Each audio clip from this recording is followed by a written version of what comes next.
Hi everyone, welcome to the Fight with Teddy Atlas. I'm Teddy Atlas III, and as always, joined by Boxing Hall of Famer, the legend, my main man, my father, Teddy Atlas. How you doing, bud? I'm doing good, bud. We just finished doing a live stream of an incredible fight, a magical moment, a Rocky story in real time, in real life. The only difference with this Rocky, he's from the UK. You know, the other one was from Philadelphia, brotherly love. Uh, you know, where liberty started for the United States, and boy, it was fun. We did it with all our members in the ropes community that we have going on for about a month and a half now, maybe a month, a little over a month, and all the members from the ropes were part of it. We had a good time. It was exciting. Did he hurt him again? Did he hurt him again? Did he hurt him again? You got him. Oh! You got him. Now he needs to go to the body. Sit down and go to the body. Got him. You got him. I always said all those years, 30 years with ESPN, but all those years, 20 plus commentating, doing all the fights, and I would always think, wouldn't it be fun if I could do these fights with the fans? And tonight we did them with the fans. We did them with smart boxing fans, passionate boxing fans, and it was fun. It was great. It was exciting. It was something that we got to do more of because it just makes sense. It makes sense. Boxing is so special. I mean, on any given night, what did I say years ago? And it's obviously was the inspiration for the athletic line, the shirt line, the clothing line for Box Raw, where I said the great thing about boxing is that no matter where you came from, no matter what you had, no matter what you didn't have, no matter who your parents were, who your parents weren't, no matter what your religion, your creed, your race, any of that, no matter how unfair you may have felt that life sometimes gave you the short end of the stick, if you're determined enough, if you're driven enough, if you dream hard enough, if you're prepared hard enough, on one given night, you can get in the ring and you can be the world champion. You can have your hand raised and in 36 minutes become the world champion and make life fair. Mr. Wardley did that. He did that. He did just that. And wow, man, it was cool. It's cool all the time. It was really cool this time. And it never gets old. Man, it never gets old. So it was great. It was great doing it with you. It was a blessing. It was a privilege. It was a treat, a real gift to be able to do it with you and with the fans that are part of this membership that you're creating, that you're building with the ropes. So let's go. Let's go. After that, let's go. Yeah, beautifully well said. Perfect little intro. And that was beautiful words of making life fair. 36 minutes to do it. I'm wearing the Box Raw shirt from your clothing line right now from that. And yeah, let's go, bud. Let's get right into it. I was going to start off with my introduction and call you again the pathetic one. Never the pathetic one.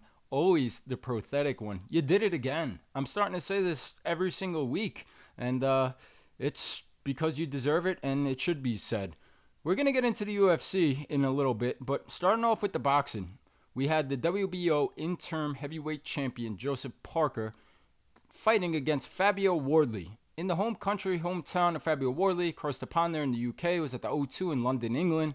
What a scene, what an atmosphere, what a fight. Now, you touched on it. We did the live stream. What a blast it was and fun over at the Ropes community. That's up on the YouTube channel. Anybody wants to take a look and see what you're missing from the Ropes community, if you join, you can member. You could be part of these Zooms. We're going to be doing a lot more of them coming up in the future for live streams. But getting to the fight, bud, you said in the lead up, your pick was for the Ropes members, and you talked about here on the podcast, Fabio Wardley. Boy, oh boy, that makes this interesting for me. I love Parker. I'm friends with Parker. I love Andy Lee. I'm friends with Andy Lee. And I think Wardley has a shot. Again, Parker should be winning most of the rounds. He should be. Until, I'll leave the rest kind of like they leave you in those TV series. Until next week. And you'll see the rest of it. You said that we should think about the under as a hedge, 9.5 rounds, to protect yourself, because Wardley was in a war in his last fight. He took a lot of punishment versus Hooney. That was only 4 months ago. Would he be recovered from that? Would Parker look to jump on him early, and that would give you protection? And boy, that was spot on too. Parker jumped on him early. Parker hurt him in the first round.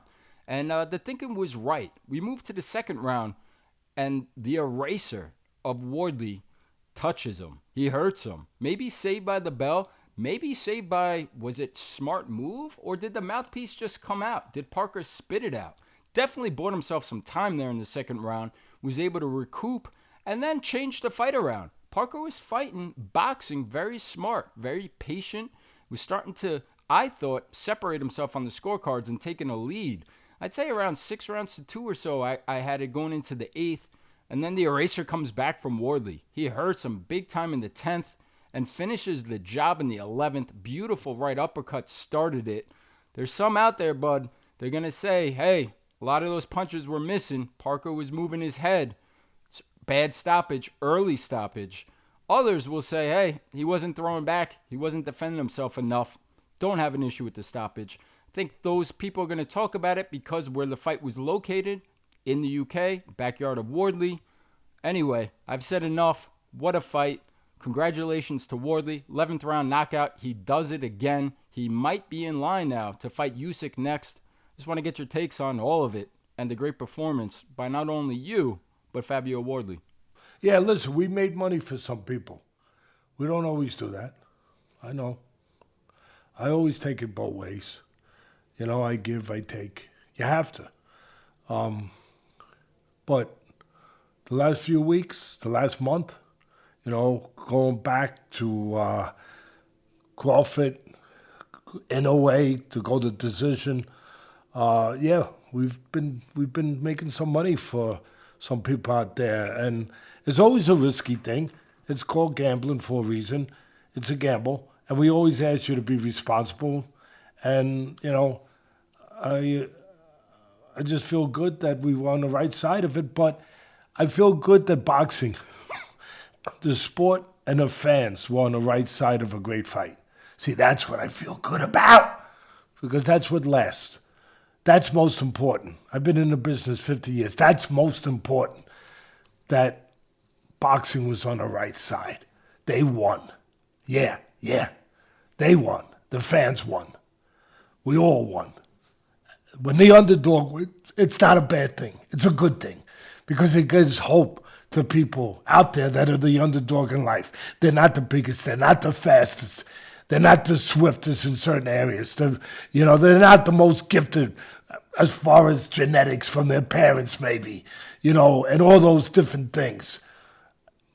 And it reminds them that you don't always have to be the favorite in this fight called life. You don't always have to be the favorite. You could be the underdog, and you could be the winner. And it's great. It's great. It reminds people, never give up. Never give up! It reminds people that, yeah, where there's a will, there's a way. Yeah. You could be the underdog, and you could be the champion. And it was great. So I'm going to start in the back, and then I'll work to the front. And, excuse me, what I mean by that is this. Yeah, I'm the first to say it. I was on the winning side of it, and I love Parker, and it was hard for me to go against him because I love him and Andy Lee, and I know them, and we've spent time together, and they're great people. I don't know Wardley the way I know them, but I can see Wardley's a great guy too. But, yeah, if you want to make an argument that there's controversy in the air, there was magic in the air in the UK. Magic. Magic for Wardley. Magic. But if you want to say there was controversy left in the air, where he had his hands up, he being Parker, he was seeing the punches, he was dealing with them. Yeah, he was hurt. He was hurt. He was hurt early in the fight too, but he recovered. But maybe he got a little help from the mouthpiece coming out and the referee giving him time to recover because he was retrieving the mouthpiece, washing it out, all of that. But that's faith. That's fate. That's fate. That's destiny. That's just things that you got to ride with it. What's meant to be is going to be. And that was part of the destiny. We didn't know it at the time, but part of the fate, the destiny of, in the air, of the magic, of the night for Wardley. It was just part of it. We didn't know yet. We didn't know how it was going to play out. That's the great thing about these fights. It's like reading a great novel. You don't know what the next page is going to bring. You don't know what the next paragraph is going to bring. You just don't know. And you got to hang around to find out. And so, yes, Teddy Atlas standing here had the right side of it. But yes, maybe you could make an argument it was stopped too soon. You could say, but he was hurt. You could say that. You could ask the question. I ask it all the time. If Parker is the one from the UK instead of the guy that is the outsider, if Parker was the UK favorite son, would the ref have stopped it? If Wardley wasn't from the UK, would the ref have stopped it? I don't know. It's a question that unfortunately this sport begs to ask sometimes. It begs to ask because of the history of this sport. So you don't know, but I'm not taking nothing away from the heart and the resiliency of both fighters and of Wardley. I'm not doing that. I can't. I refuse to do it. Even if I had picked Parker to win, which I didn't. But even if I did, I couldn't do that. Because he earned the right to not have that done by the way he behaved. They always talk about fighting like a champ, but you have to behave like a champ. Wardley did that. He did that. So he earned the right not to be questioned because he did what he could control, what he had to do. He was hurt several times and he survived it. Now, again, was Parker, Parker showed an unbelievable chin throughout the night. So did Wardley. Wow. Both of them. Just gratted chins. And more importantly, gratted wills. Just ungiving wills. Wills that just refused to be defeated. Refused to be conquered. Having said all of that I can't argue with you if you want to say that it was questionable about the referee. And you saw Parker. He's a sincere guy. He's not a phony guy. He's a real tough guy. He's the real deal. He's the real article. They both are. He didn't put a big show on but he just like shoved at the ref and looked at him like, I know what I'm doing here. Like I'm doing what a fighter has to do sometimes. I'm weathering a storm, and you're not allowing me to. Having said that, the reason I picked Wardley to win the fight, first of all, I didn't want to be wrong twice. I went against him in the Honey fight, and man, I thought I had a winner. He was a big underdog. excuse me, Honey was a huge Hooney was a huge underdog, huge. And man, he was winning every second of every round going into the 10th. Every second of every round. But then the magic, the eraser. But why was that eraser able to be used? Two reasons. One, and I talked about it, the resiliency, the heart of Wardley to have withstood what he withstood, to use that eraser in the 10th round, where a lot of other guys wouldn't have withstood it. They wouldn't have still been standing after all that punishment. A little bit like the great George Foreman with Michael Moorer. Yeah, he landed that eraser with the right hand in the 10th round. We won every second of every third round in that fight. But like they say in that movie, The Gambler, hey, Charlie, we don't pay off at halftime. Yeah, baby, we don't pay off at halftime. We don't. And sure enough, Foreman landed that magical right hand. He blinded my fighter with the jab, landed the right hand. He never saw it coming. Impossible Dream started ringing out on the PA system. To dream, the impossible dream, to fight. It used to be my favorite song. I hate it now. Hate it. Me and you both. I used to love that Luther Vandross song. I used to love it, and now not so much. But I love George Foreman, and God bless him. And the thing wasn't the right hand and the power and the blinding jab. The thing about that fight was he was willing to suffer. He was willing to be punished. He was tough enough, resilient enough for 10 rounds to take what he had to take, Foreman, and then deliver that punch. Same thing. Same thing, people. Give credit to Wardley. He was resilient enough, tough enough, game enough, willing enough, determined enough, driven enough to be there after all the punishment he took all night, losing the fight, behind in a fight, to come back and land that. And the other reason I picked him because of his character, I picked him because of the eraser, and I believe in magic. Yeah, I believe in real things. I believe in definitive things. Nobody does more than me, but I believe in magic too. And I said it to all of you when I was handicapping this fight last week and when I picked Wardley at the end of the day. I said, don't discount the magic. In that arena at the UK, the greatest fans in the world. They have more history than any other fans. I love all the fans, but there's no denying it. No fans have more history with this sport that goes back further than the English. No. So I didn't discount it. I said the magic in the air, in the UK, in the O2 Arena, with their favorite son, Wardley, that magic is going to be there. And sure enough. And the other thing I talked about when I made the pick, he had the eraser. He was athletic.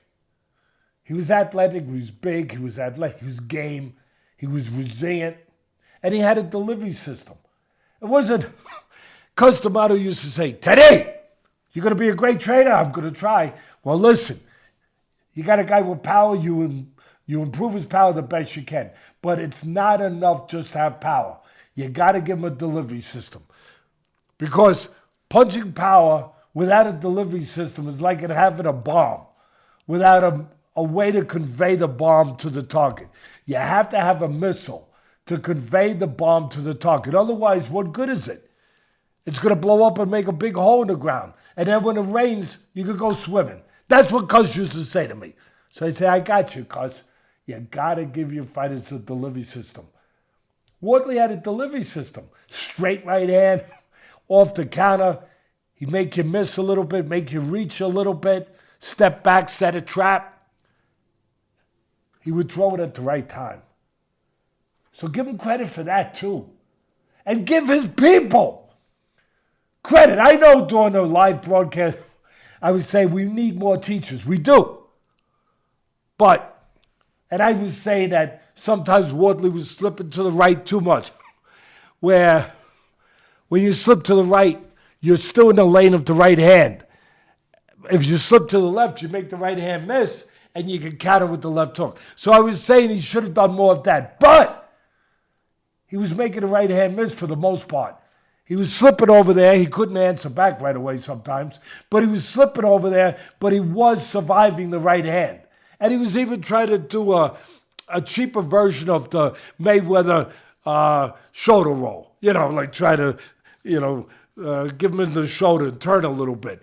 And he was doing a little bit of everything. The main thing was he was avoiding the big shots. That's all that mattered. And his corner did a good job. His corner, here's what they did. Ben Davidson, all of them. But the people that have been there with him from the beginning, give them credit. Make them the trainer of the year. I mean this. Make them the trainer of the year. I'll tell you why. They took a guy. Yeah, he was athletic. I think he was a rugby player. Yeah, he's athletic. He's got good genetics. But so what? I've seen a lot of guys that are athletic have good genetics. They don't become heavyweight champion of the world without amateur experience, without background, without that pedigree. This is a guy that was like a white-collar boxer. Are you out of your mind? Are you kidding me? And he goes and gets to this level. He gets to this level. Give his people trainer of the year. Give them credit for taking, a good piece of clay. A good piece of clay. A clay that you could make into a masterpiece. But you still have to mold that clay. You still have to form that clay. You still got to move that clay around to become that masterpiece. They did that. Give them credit. At the end of the day, give Parker credit. Give everybody credit. That was a great night for boxing. I mean, Parker, I said going in, you better not make a mistake.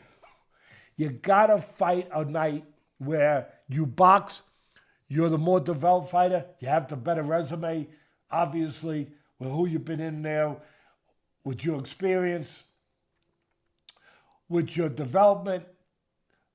Wardley's still a work in progress, and he still is. He still is. But Parker was more developed in technical areas, in all areas.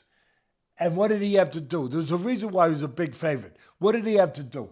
He had to box. He had to use his jab. They were both using their jabs, very important.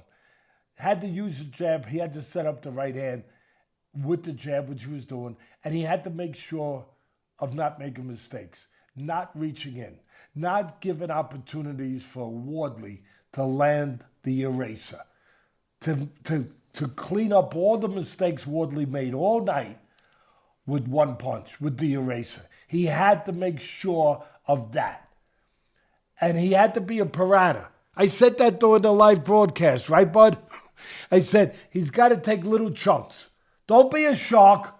Don't take one big bite.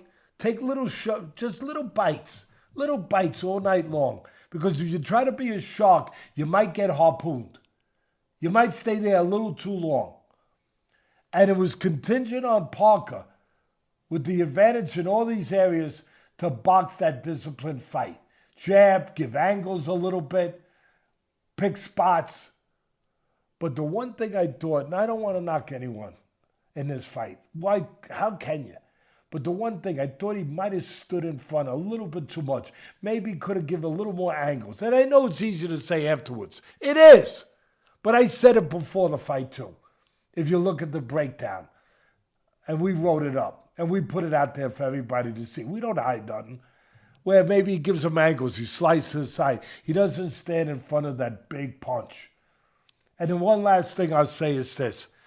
During the broadcast, the live stream, I kept saying, there's two punches here. Two punches. The jab and the right hand. Both guys are looking for it. Wardley's looking to have more space, where he's got a little space where two things happen. He can use his length. He can use his height and his length, where he can use the jab at space, and he can leave enough space for Parker maybe to make mistakes, where he can land that big eraser. And Parker was looking to close the gap a little bit. And you can see he had the advantage on the inside, because Wardley's doing more grabbing on the inside and where Parker has a little advantage. I thought Parker could have maybe taken advantage when Wardley was looking to grab. Maybe Parker could have done a little something and not allowed him to grab. And maybe done a little something in those spots. But the other thing that I said during a live broadcast was this, and I said it early.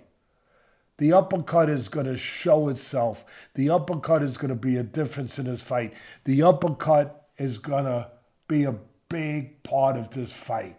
The uppercut for Wardley, because Parker was leaning forward on the inside. And sure enough, the uppercut showed itself. It was a big part of the night and the victory for the underdog, the Magic Man, the UK Man. Wardley, what a fight. Yeah, what a fight. What a breakdown. That was special. This fight deserved it. You covered it all. You said it all before the fight. You recapped it again now. In the lead up to the fight, you said exactly what happened. And in the Hooney fight, we said it could be a very similar fight, a mirror fight. That he would be, Parker being he, up on the scorecards until the magic eraser. And that's exactly what happened. I want to piggyback and throw a couple things off of what you just said. One of the points you made about Parker being stationary, that he was in front of the target, in front of the power, and he could have been off to the side more. I agree with you. Do you attribute that to a lack of focus in the heat of the moment, or maybe the added weight to Parker? He fought most of his career in the 240-pound range. His last fight, he was at 267, I believe, versus Bacoli, thinking he was going to fight Dubois initially. He came in at 262 for this one. So again, over 20 pounds heavier than he was for most of his career. Do you think that added weight was why he was stationary in front and not off to the side, like you said? I think, I'm glad you brought that up, Bud, because it opens the door for us to conversate and to touch on things that should be touched on. I think that I wrote this. Tell me if I'm wrong, but I wrote it in my report, my analysis, pre-fight analysis. And we're going to get that up here as well. We'll insert that for everybody to see. That I was a little concerned that maybe Parker might get intoxicated with his recently found power. That he might get a little intoxicated and forget what he is and think about what he isn't. He's not really the guy that's going to win fights only because of his power or mostly because of his power. He's a guy who's an experienced guy who can box, who can mix it up, who could do a little outside, a little inside, that could do a little bit of everything. He's that guy. He's that guy. He ain't the puncher. Wardley's the puncher. I said Parker's got power to hurt him. There's no doubt about it. But that's not his identity. Nor should it be. Nor should it be. So to your point, I'd have to probably answer a little affirmative. I think he got a little intoxicated. We all do. With the success of that power recently. And I think that he showed you two things. By putting the extra weight on, good shape, muscle, don't get me wrong, mass. But by putting it on, he wanted to be that guy. He wanted to be that guy.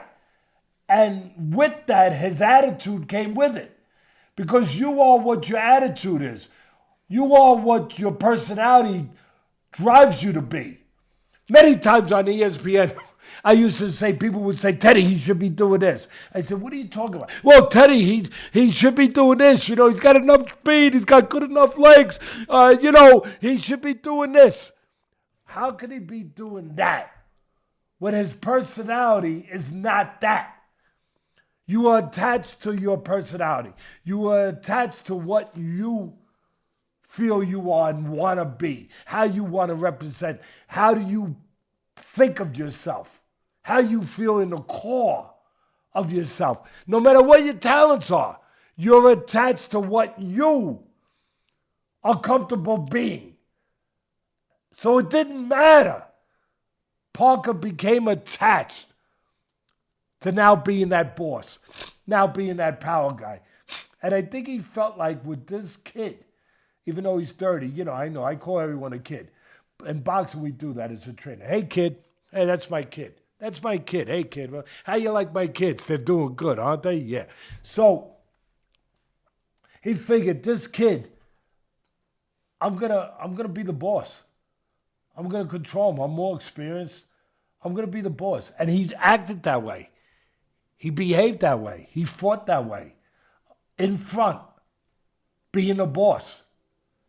And at the end of the day, it cost him.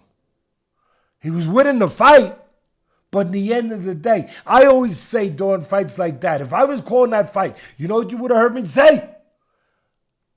Everyone was saying, he's winning, he's winning, he's winning, he's winning. Look at the scorecards, he's winning. And I would have said, he's winning the battle, but I don't know if he's going to win the war. Bang. That's all. That's all I have to say. I'm like Joe Pesci and my cousin Vinny. I'm through with that guy. No, absolutely. That's exactly how it played out. You talked about that delivery system of Wardley, and for an inexperienced guy, he does have a good delivery system off of the jab 1-2 and setting up the right hand. But you just nailed it, what you said. I think he did, Parker, get intoxicated with that power and with that added size. Because even though he was still having his way up until the 9th, going into that 10th round, he was given the openings in the exchanges where you knew Wardley would have the chance and needed. And he gave it to him. And Wardley, credit to him, he took complete advantage of that. As you said, from white collar to the WBO interim heavyweight champion of the world. What a story. Potentially fighting Usyk next. I just want to quickly touch on that. I know with that power, Wardley has a chance versus anybody. But with that being said, realistically, early thoughts, Usyk versus Wardley? I like Usyk, but listen, I like Usyk not only because he's technically more solid and experienced in these areas and all that, but mentally, cerebrally. Usyk don't make mistakes.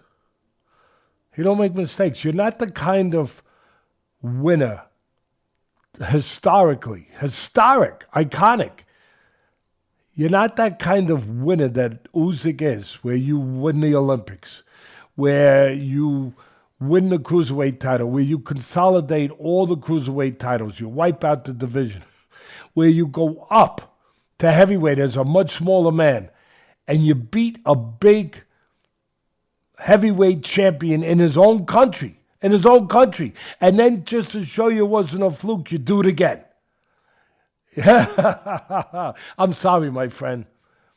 You don't do that unless you're smart, you're together mentally, and you're special. He's one of the greatest winners we've ever seen. His greatest asset, yeah, he's got great legs. Yeah, he's got great combination and good speed and good defense. But his greatest asset of all is he's a winner. He knows how to win. He knows how to win. He finds a way to win. I don't know if Magic can beat him.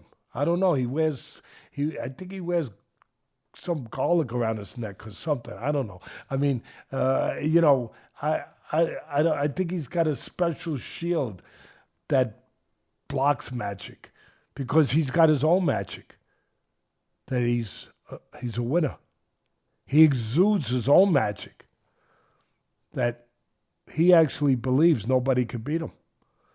So it'll be awfully interesting. It'll be a hell of an atmosphere. I'm sure it'll be at the UK because that's where it makes the most sense, money-wise, as far as it being a huge, huge, huge, huge fight. And yeah, it'll still be hanging in the air, the same thing. That can a race show itself at any time? And the answer is yeah, it can. And that's what people will be there to see. Yeah, absolutely. And unfortunately, if that fight does go down for Wardley, Usyk is the UK Slayer. It could just be another victim from the UK for Mr. Usyk. But I'll finish with this. But the one thing I said during the live stream was I was a little worried with some of those big shots Wardley was throwing and some of the shots he was taking that maybe he was tiring. I was worried about the gas tank a little bit. And you told me, listen, if he hurts him, you're not going to think that. He's going to open up and he's going to have plenty of energy left. I was wrong. You were right. Not surprised, but excellent performance by you before, during, and after. Unbelievable. Everybody, again, go take a look at the ropes. We got to do more live streams. We are going to do more live streams, but Teddy's on a roll, giving out picks, doing Q&As, Zooms, you name it. We're doing it. It's at the ropes. We'll get up the insert there. Yeah, Bud. Great job, Bud. I appreciate it. The last thing I'll touch on, I'll go back and just make sure I make sure I've touched on this properly. There was a moment that it looked like it was going to counter the magic of the night. It was in the second round when Parker was hurt and the mouthpiece came out. I don't know if he spit it out, it fell out. I don't know. They didn't do a great job with replays of really showing that. But it did give a chance for Parker to recover. And I was wondering, who wouldn't, right, bud? I was wondering, is this the moment that was there for Wardley and it goes by the boards? Is this the moment that's there for him to grab the title and it goes by the boards because the mouthpiece comes out and Parker gets a chance to recover? And it made me think a little bit of, but it didn't come back that way. But it made me think a little bit of the Corrales-Castillo fight. What a fight that was. That was later in the fight, of course. But what a fight that first fight with Corrales and Castillo was. And where Corrales let the mouthpiece come out. And he got a chance. He was in bad shape. And he got a chance to recover. And he recovered and he came back, of course, and he wound up knocking out Castillo. I was wondering, is that going to be, you know what I mean? Is that going to be like history repeats itself a little bit like that? But no. You know why? Because the story was already written. We just hadn't seen it play out yet. Destiny, fate, whatever you want to believe in, it was already written. It just had to play out. And it had to take a few more rounds to play out. And man, I'm glad we were there to be a part of it and to witness it. It was good. It was that magic in the air that you touched on before the fight. And I'll say this. I'm glad you just said what you said with the mouthpiece because we touched on it earlier. I'm with you. I didn't get to see live. Did he spit it out? Did it come out? But with a lot of people, and I get it, there's a lot of people out there, again, saying this was a bad stoppage. This was a quick stoppage. This was a hometown stoppage. I just want to say, with that being said, a lot of referees don't give the break there. Correct me if I'm wrong when the mouthpiece comes out. You wait for a break in the action. You don't break it when Wardley's teeing off on the guy to put the mouthpiece in. So he did get away, in my opinion, with a big break Parker did from the referee in the second round. That's a great point. And if he doesn't get that break, maybe we never get to this controversy. Maybe we never get to this place because maybe Wardley stops him right there. Exactly. And I was just thinking to cap this off, but with Wardley, if he could learn how to put the left hook behind the right hand, or I know he's got a nice uppercut and he hurt him on the inside, but learn how to fight a little more on the inside instead of holding at times. I know he's 30 years old. With that lack of experience, he can only get better. No, I agree with you. He's still a work in progress. They're doing a great job with him. Give them Trainer of the Year. Give it to them. But you know the funny thing about that, Bud? When he just did it, when the moment was there and he wasn't thinking about it, and he was just reacting, he fought inside at the end. Think about it. When he was thinking about it, he was grabbing. But all of a sudden, when the instincts were just flowing, when the moment was just happening, he was throwing inside. He was doing a pretty... That's how he stopped him. He was letting his hands go inside. So he does know how instinctively. He just needs a little bit more work with it to know that he can do it even not only when it becomes automatic because he's been hurt or because it's a moment where he hurts the guy and he doesn't think, he just opens up. He's got to learn how to do it when It's not those moments when it's not driven by adrenaline and those other things to help him. He's got to learn to do it when he wants to do it premeditatedly, where he's thinking about, okay, let me do this on the inside. He's got to learn that. But I will give him credit for this, and I gave it to him during the live stream, bud. And I'll say it again. Oh, man. How many times do I see a guy land an uppercut and he don't put the next punch behind it? He lands the right uppercut, he don't put the left hook behind it. It drives me nuts. I say, you picked his head up with the right hand, you gotta clip it off with the left hook. You hit him with one, hit him with two. And he did. He did. I watched him. That was great. I watched Wardley in the earlier rounds when he didn't knock him out, where he hit Parker with the right uppercut and he put the left hook with it. Wow. Somebody taught him that. Well, you're going to give him Trainer of the Year. I'm going to give you Handicapper of the Year on top of Father of the Year, as always. Great job. That was a great recap. Congratulations again, Fabio Wardley, Team Wardley. And hang your head up high there. Keep your head up high, I should say, Mr. Parker. Huge fan of his inside and out of the ring. We know what he's made of as a person. He'll be back. And before we move on to the next one, bud, I just want to take a quick pause and give a thank you to today's sponsor, Athletic Greens.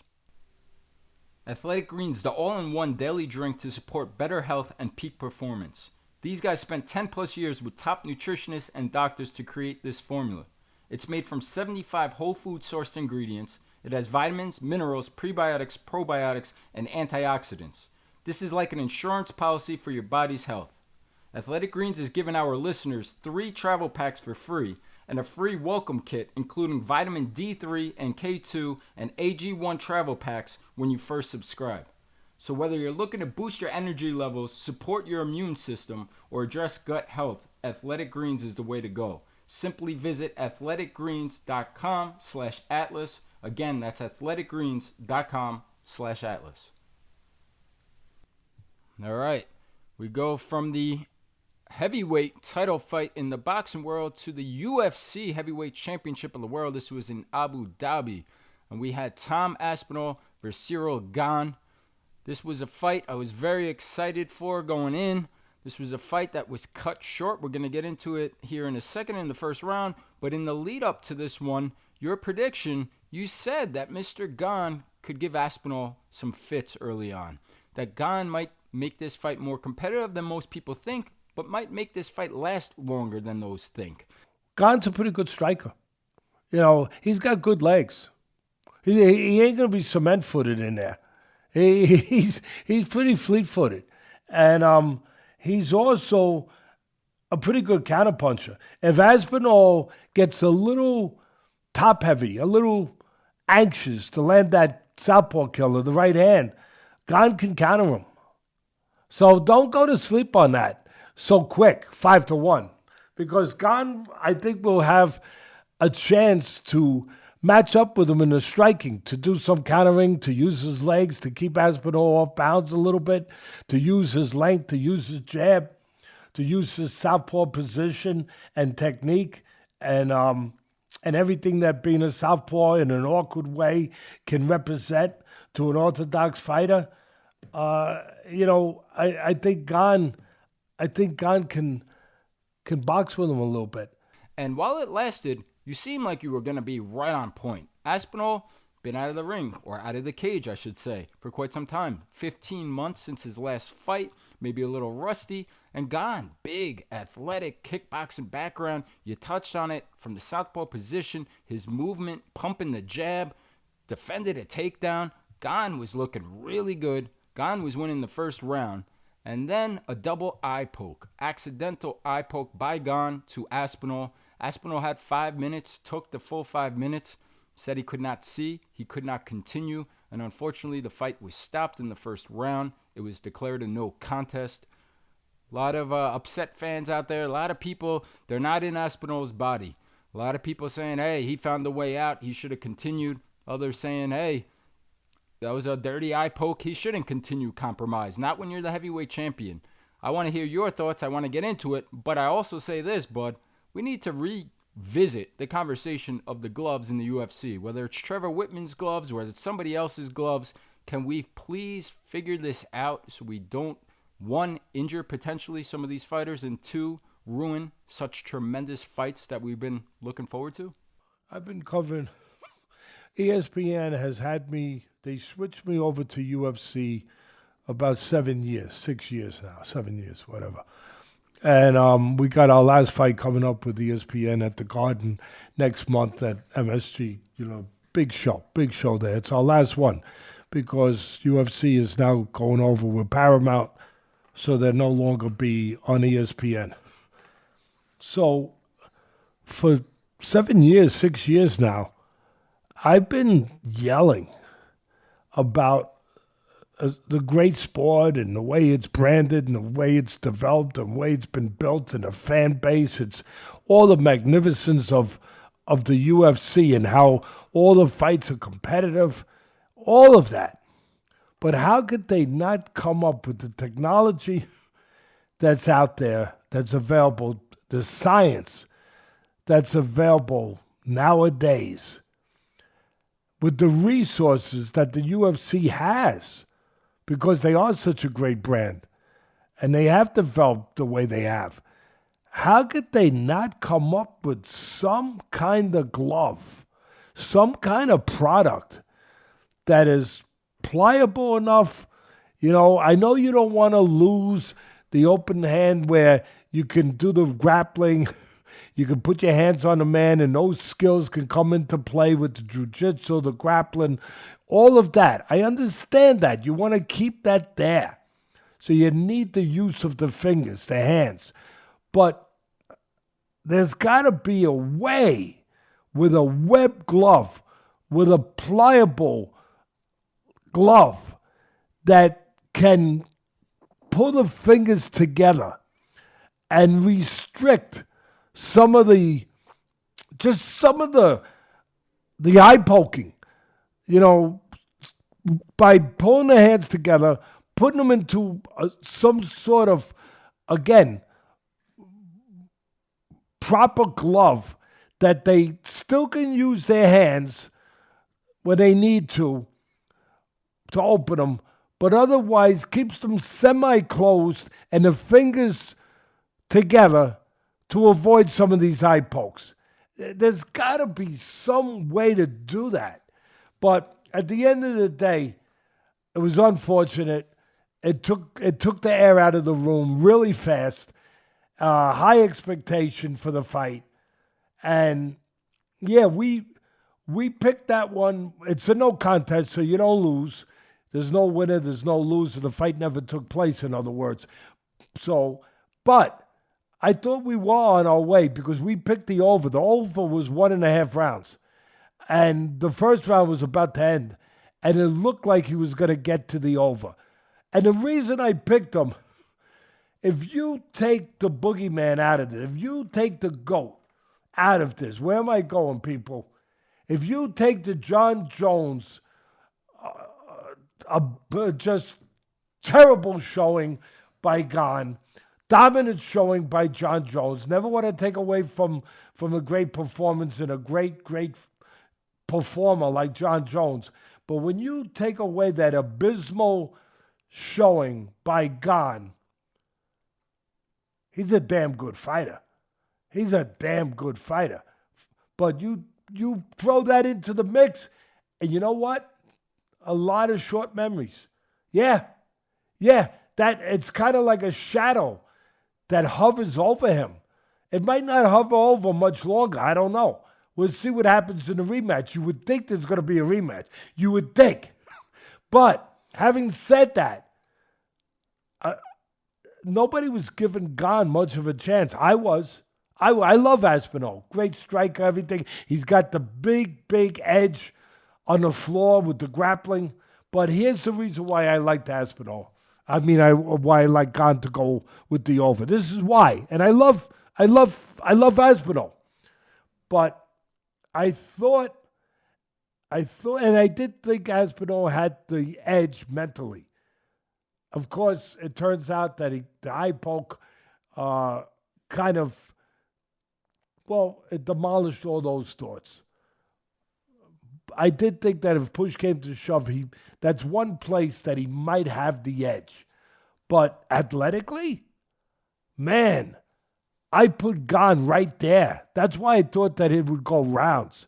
Because I thought Gane, with his size, his southpaw style, his reach, his athletic ability, his striking skills, his legs, I'll be honest, I thought that he could stay on the outside. I thought he could use his jab, control range. I thought he could give angles to keep Aspinall off balance, keep him from landing the southpaw killer, the right hand. He's got a damn good right hand and a damn good jab.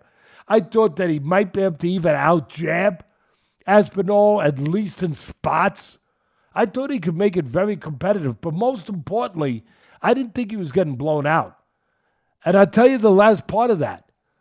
Yeah, I started this by saying I understand the huge edge Aspinall had if it went to the floor.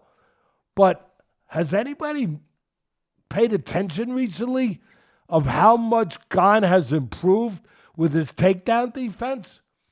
He has gotten freaking better with his takedown defense. And I thought that takedown defense would be enough.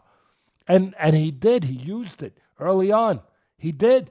He survived the takedown from Aspinall. I thought that would be enough for him to stay on his feet, get range, use his long jab, and be able to strike very competitively with Aspinall. And the last part, the last trait, the last part of his technique that I was depending on, Gane, mentally and technically, because it's part of his personality, part of his makeup.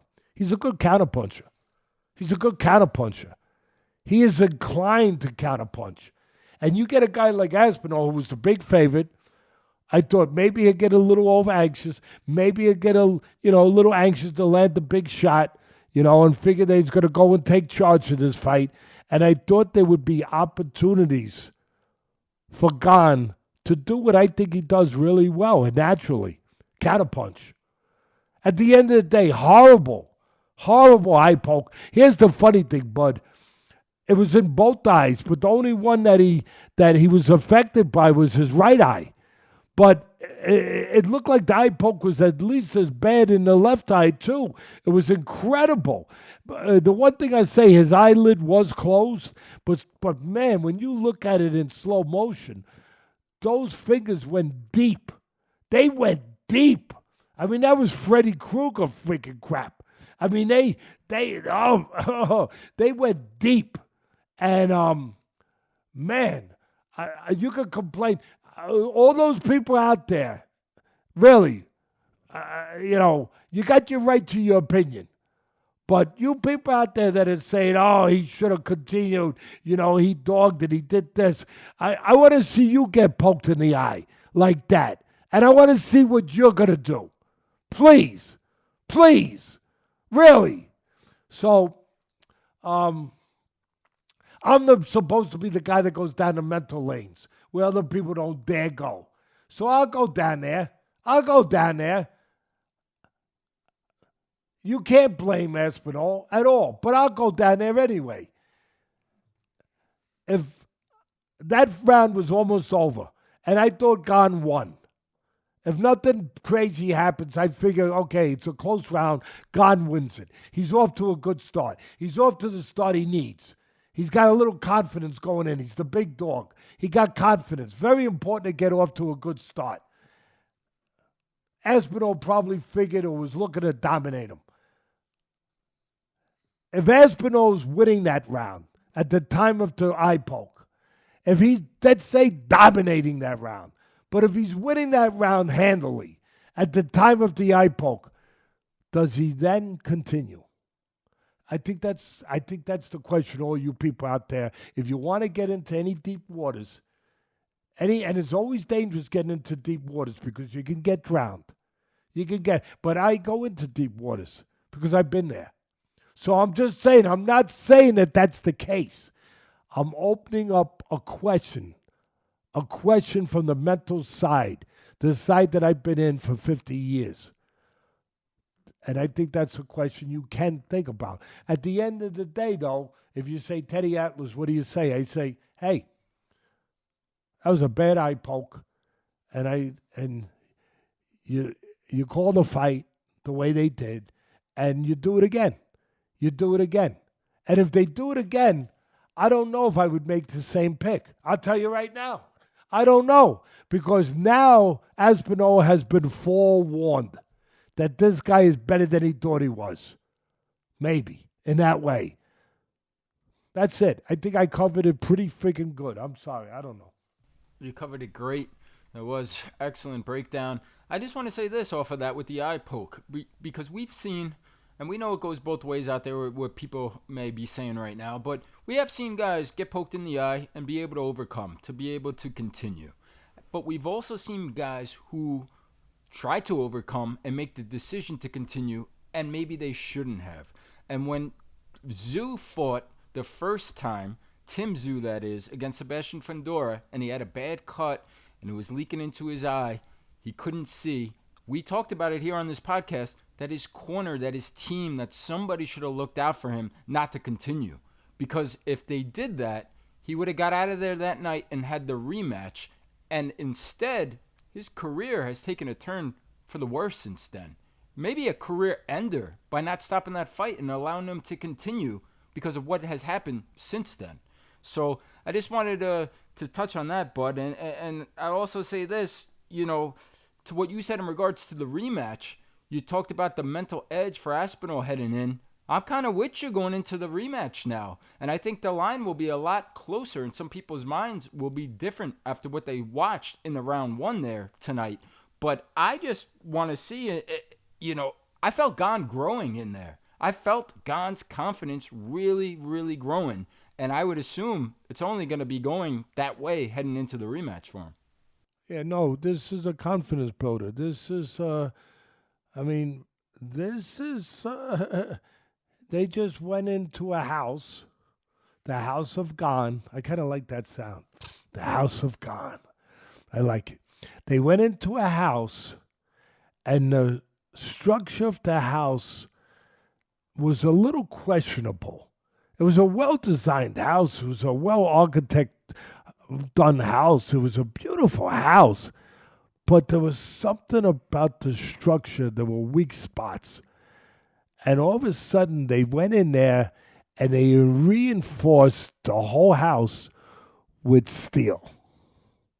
They reinforced it with steel. You can't see it from the outside, but on the inside, they put steel plates into certain specific important areas. This is a stronger house now than it was before. It's been reinforced with steel. The confidence that came with this performance against the top guy, when people didn't know that he had it in him to have that kind of performance, even though it was only one round, still, there was a reinforcement of steel. This fight will make him stronger because he will believe that he's stronger. He will believe that he has answered questions that had to be answered. That's right. And that was an excellent breakdown by you with both of these fights that we covered.